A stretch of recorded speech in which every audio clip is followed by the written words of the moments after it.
The fear of death follows from the fear of life. A man who lives fully is prepared to die at any time. Mark Twain. One of my favorite quotes that captures the essence of Buddhism's radical approach to death and rebirth. In this video, we'll explore how embracing the Buddhist view of death can paradoxically lead to a more fulfilling life.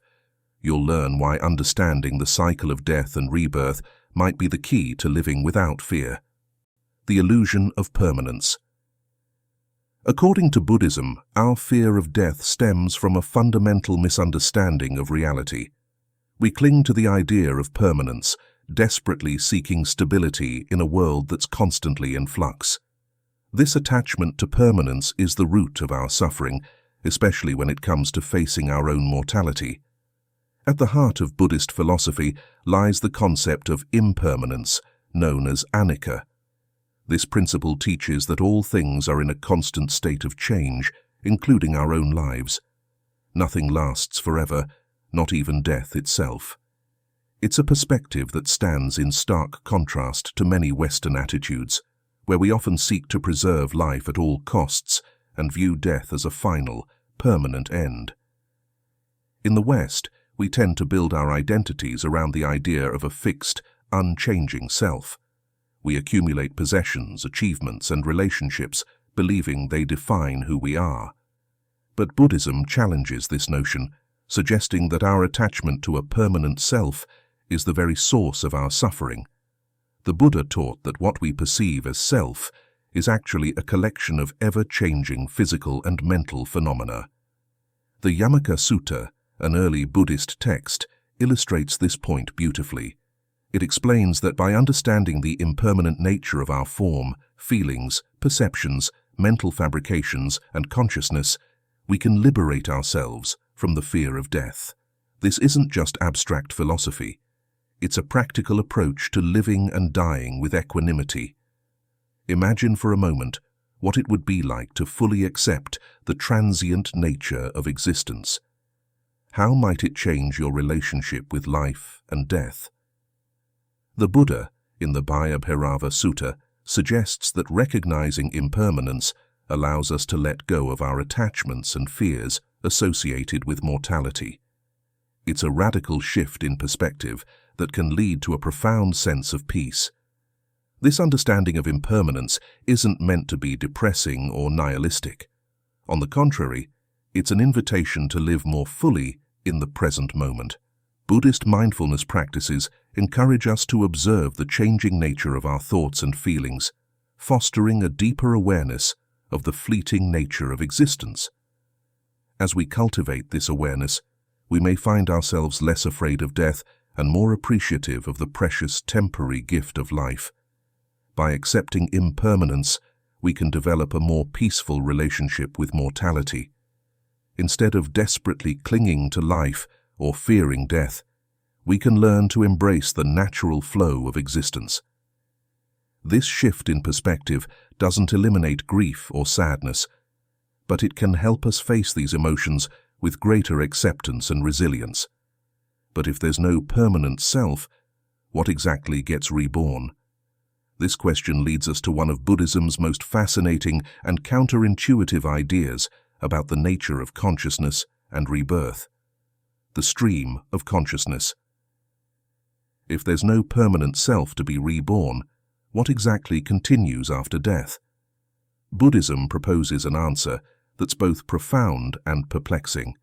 It suggests that while nothing permanent passes from one life to the next, something does carry on, and understanding this process could revolutionize how we view our own existence. Buddhism presents a radical concept. There is no unchanging soul, yet something persists beyond death. This idea challenges our conventional understanding of identity and continuity. To grasp this paradox, we need to explore the Buddhist view of consciousness as a constantly changing stream. Imagine consciousness as a river, flowing ceaselessly from moment to moment. Each instant is connected to the next, yet no single drop of water remains the same. This metaphor illustrates the Buddhist concept of consciousness as a causal series of mental events rather than a fixed entity. But how can rebirth occur without a permanent self or soul to transmigrate? Early Buddhist texts, like the Mahakamavibhanga Sutta, provide insight into this question. They describe how the actions of sentient beings lead to new existences after death, emphasizing the causal relationship between actions, karma, and rebirth. This process doesn't require a permanent self. Instead, it relies on the continuity of consciousness as a carrier of karmic imprints. Different Buddhist schools have debated the exact nature of what is reborn. Some traditions assert that vijnana, consciousness, exists as a continuum that undergoes rebirth. Others, like the Theravada school, argue that nothing transmigrates. Rather, there's a causal link akin to a seal leaving an impression on wax. The Theravada concept of a birth-linking consciousness, patisandhi citta, describes the first moment of consciousness in a new life, conditioned by the previous life, but not implying a permanent self-traveling between lives. To further illustrate this concept, Buddhist teachings often use the analogy of fire. Just as a flame can ignite another flame without any tangible substance passing between them, consciousness can transition from one life to another. The early texts indicate that while consciousness cannot exist without a physical body, it can jump from one body to another, much like a spark leaping between flames. This understanding of consciousness as a dynamic, ever-changing process rather than a fixed entity opens up intriguing possibilities. It suggests that our current actions and experiences shape not only our present consciousness, but also influence its future manifestations. This perspective aligns with the Buddhist view of karma and its effects across lifetimes. As we delve deeper into this concept, we begin to see how consciousness might act as a carrier of karmic imprints between lives. But this raises another compelling question. How does this process of rebirth actually unfold? To answer this, we need to explore the intricate workings of karma and the cycle of existence known as samsara, the wheel of becoming. What if your next life depended on the actions you take today? According to Buddhist teachings, that's exactly how the universe operates. The wheel of becoming, or samsara, spins endlessly, propelled by the karma we generate. But how does this cosmic mechanism work? And more importantly, is there a way to step off this relentless carousel of rebirth? In Buddhism, death is not the final curtain, but rather a transition point in an ongoing cycle of existence. This cycle, known as samsara, encompasses 6 distinct realms of rebirth, each offering unique experiences and challenges. From the celestial heights of the God realm to the tortuous depths of hell, these realms represent the vast spectrum of possible existences. The realm of gods, while seemingly idyllic, is not without its pitfalls. These beings enjoy long lifespans and immense pleasure, but even they are not immune to the impermanence that governs all of existence. Once their good karma is exhausted, they too must face rebirth in lower realms. Interestingly, the highest gods are said to reside atop Mount Meru, where a single day stretches for 100 human years. Humans occupy a unique position in this cosmic hierarchy. Our realm is considered ideal for practicing the Buddhist path, as we experience enough suffering to motivate us towards liberation, but not so much that we fall into despair. The Buddha identified 8 forms of suffering that humans endure, including the universal experiences of birth, aging, sickness, and death.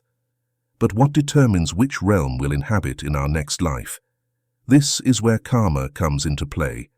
Our actions in this life, driven by our intentions and motivations, create ripples that extend far beyond our current existence.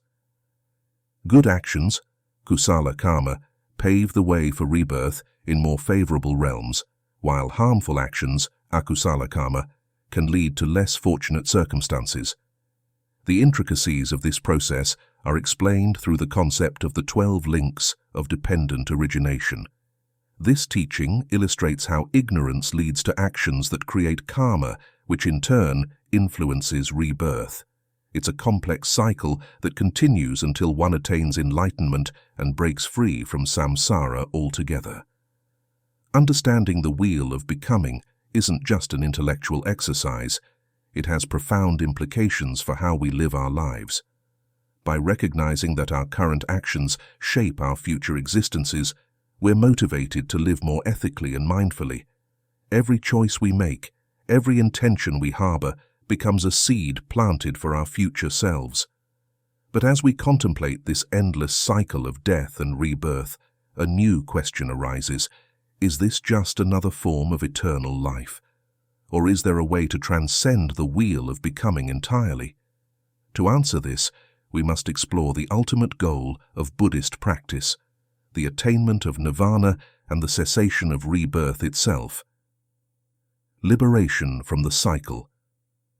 Imagine a flame that has burned for eternity, flickering through countless lives. Now picture that flame being extinguished, not in darkness, but in a state beyond our comprehension. This is the Buddhist concept of Nirvana, but how can one achieve liberation from a cycle that has no beginning? While many spiritual traditions promise eternal life, Buddhism offers something radically different, a way out of the cycle of rebirth altogether. Nirvana, often misunderstood in popular culture, isn't just a state of bliss or paradise. It's the ultimate freedom, the cessation of rebirth itself. This state is characterized by the extinguishing of craving, ignorance, and suffering, transcending the very fabric of ordinary existence. But how does one escape a cycle that seems endless? The path to enlightenment in Buddhism is outlined in the Noble Eightfold Path, a comprehensive guide to living that encompasses right understanding, intent, speech, action, livelihood, effort, mindfulness, and concentration. Each element of this path is crucial for overcoming the ignorance that keeps us bound to the wheel of samsara. At the heart of this journey lies the Four Noble Truths, the foundational teachings of Buddhism. These truths acknowledge the existence of suffering, identify its cause as craving, assert that cessation is possible through nirvana, and provide the Eightfold Path as the means to achieve it. It's a roadmap for transformation that begins with recognizing the nature of our existence and ends with complete liberation. Different Buddhist schools interpret nirvana in various ways. Theravada Buddhism, for instance, emphasizes personal liberation, while Mahayana Buddhism often views it as a state that can be attained for the benefit of all sentient beings. This diversity of interpretation highlights the profound nature of nirvana, a concept so transcendent that it defies easy categorization. The possibility of liberation gives new meaning to the cycle of rebirth. Instead of viewing samsara as an endless, purposeless loop, it becomes a journey of growth and transformation. Each life offers opportunities to cultivate wisdom and compassion, moving us closer to the ultimate goal of enlightenment. This perspective can profoundly change our approach to living, infusing our actions with deeper purpose and ethical consideration. Interestingly, the teachings on nirvana have sparked scholarly debates, particularly regarding the relationship between the concepts of not-self, anatta, and rebirth. How can there be rebirth if there's no permanent self? These philosophical questions invite us to delve deeper into the nature of existence and consciousness. As we contemplate these ancient teachings, a question naturally arises. How can this wisdom, developed over millennia in a vastly different cultural context, apply to our modern lives? The answer may surprise you, offering insights that are as relevant today as they were 2,500 years ago. As we've explored, Buddhism offers a transformative perspective on death, reframing it not as a final end, but as a transition in the ongoing journey of consciousness. This view invites us to live with greater mindfulness and ethical consideration, knowing that our actions shape not only this life but future existences as well. Consider how this understanding might change your approach to living and dying. Research suggests that contemplating mortality can lead to significant positive changes, encouraging us to prioritize meaningful relationships and ethical living. By engaging with Buddhist practices like meditation and studying key texts, we can deepen our understanding of existence and the cycle of rebirth. As you reflect on these ideas, remember the words of the Buddha: "Life is uncertain, death is certain." This simple truth reminds us to live fully in the present moment, embracing the impermanence that defines our existence. Please share your thoughts in the comments below. Thank you for watching, and I will see you in the next video.